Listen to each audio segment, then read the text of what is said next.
For 50 years, Cubans have had a love affair with American cars.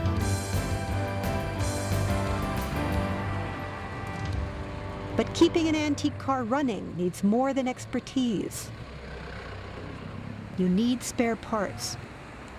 And since the embargo, they've been in very short supply. Not surprisingly, Cuban men are extremely good at fixing things. No, todo no. La mayoría.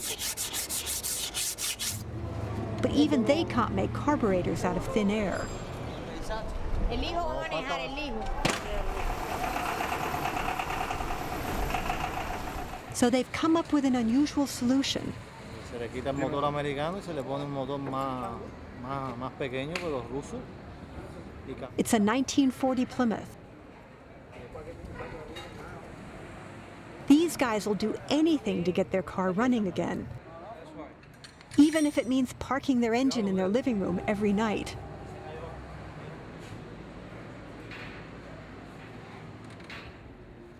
If you can't fix it yourself, there are several streets in Havana that specialize in a particular type of car repair.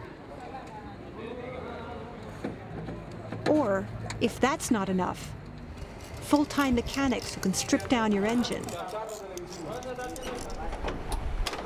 It's a Chevy 1950.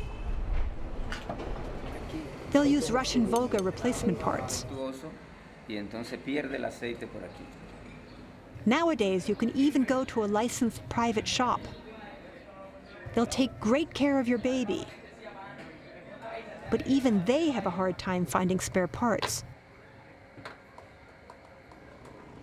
Or you can just go out and buy a new car. But what's the fun in that? You don't have to be Cuban to want to drive a piece of art.